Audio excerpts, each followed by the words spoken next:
Ríflega helmingur landsmanna vill klára aðildarviðræður við ESB og kjósa samninginn, þriðjungur vill hætta viðræðum.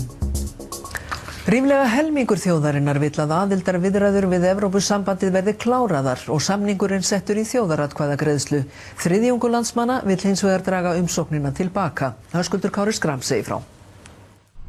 Þetta kemur fram í könnun Stöðvar 2 og Fréttablaðsins. Spurt var hvernig vilt þú að framhaldi aðildarviðræðna við Evrópusambandið verði háttað? Af þeim sem tóku afstöðu vildu 34% draga umsóknina til baka, 55% vildu klára viðræðurnar og leggja samningin í þjóðaratkvæðagreiðslu, 11% vildu gera hlé á viðræðum og hefja þær ekki aftur nema með samþykki þjóðarinnar í þjóðaratkvæðagreiðslu. Kjósendur Framsóknar og Sjálfstæðisflokks eru klofnir þegar kemur að afstöðu til Evrópusambandsins. 48% kjósenda Framsóknarflokks vilja draga umsóknina til baka en 40% klára viðræðurnar, 12% vilja gera hlé.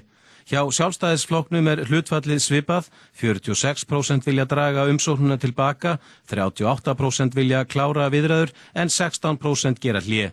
Yfirgnæfandi meirihluti kjósenda Samfylkingarinnar vill hins vegar klára viðræðurnar eða 92%. Það sama vilja 86% kjósenda Bjartrar framtíðar, 72% kjósenda Vinstri grænna og 58% kjósenda Pírata. Karlar eru almennt hlynntari því að klára aðildarviðræðurnar en konur. Í öllum kjördæmum nema norðvestur kjördæmi vildu flestir kjósendur klára aðildarviðræður og leggja samningin í dóm þjóðarinnar.